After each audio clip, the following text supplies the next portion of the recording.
Himeno takes Denji back to her place and lays him down on her bed. She then heads off to take a shower, returning with a beer in hand. Suddenly, she hears Denji stirring and asking for some water.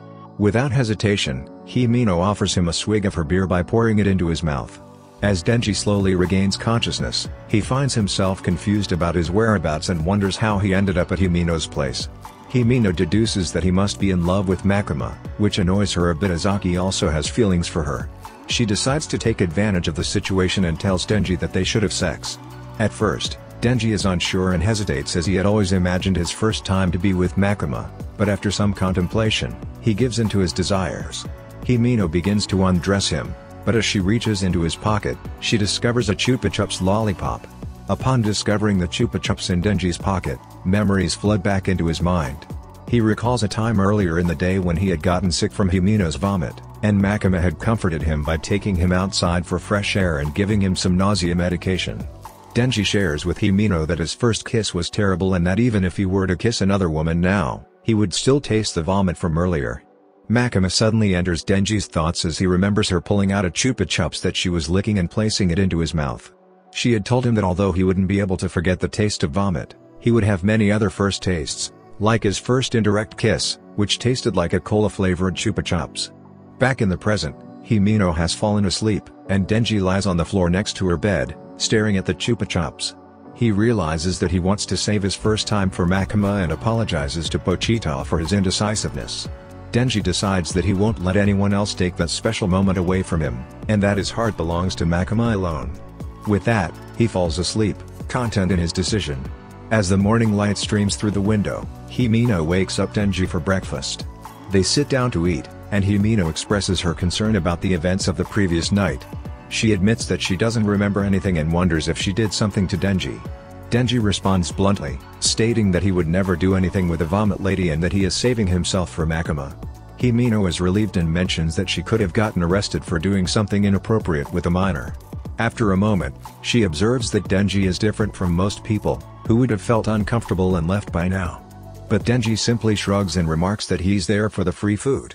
Himeno guesses that Denji is in love with Makima and wonders if he would still love her even if she had a terrible personality.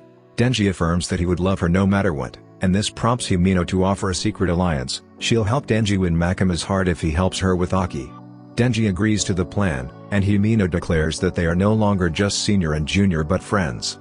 She invites Denji to join her in power for breakfast with Aki, but Denji wonders if Makima could be there too.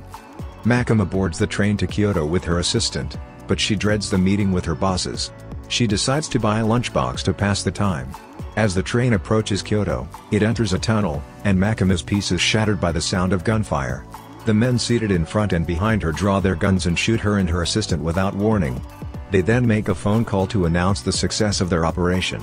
Meanwhile, the members of Division 4 are scattered throughout Tokyo on various missions when they are suddenly ambushed.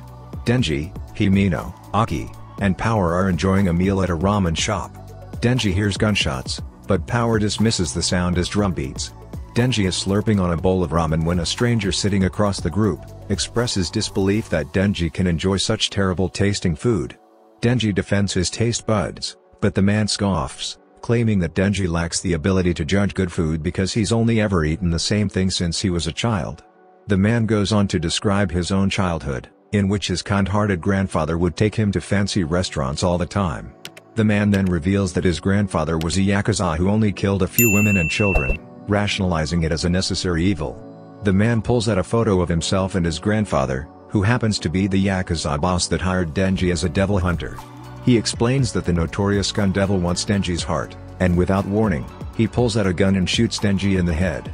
The shooter turns his gun on Denji's friends, but Power springs into action and lands a powerful punch. As the attacker reels, Aki summons the Fox Devil, which devours the man whole. Aki quickly surveys the scene and sees that Denji and Himeno are injured, with Himeno taking a bullet to the chest.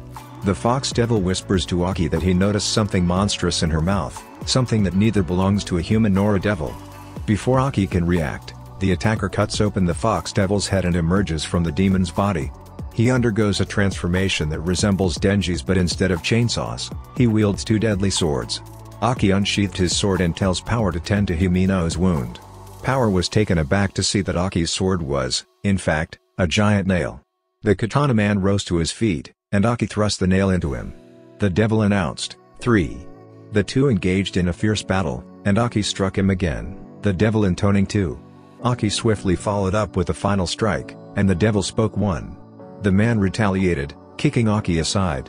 However, Aki, undeterred, called upon the cursed devil to end his life. The devil spoke, 0, and appeared, seizing the man and killing him.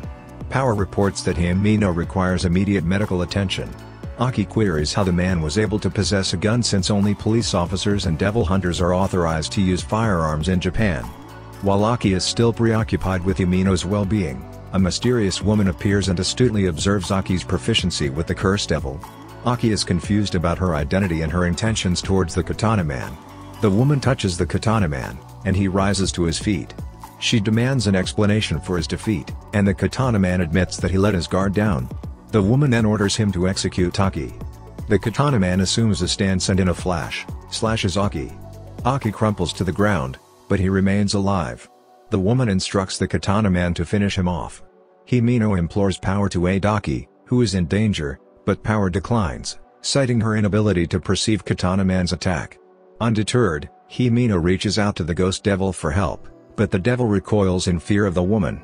Himeno, realizing her fate may be sealed, spits up blood and offers to give herself entirely to the ghost devil if it can use all of her power.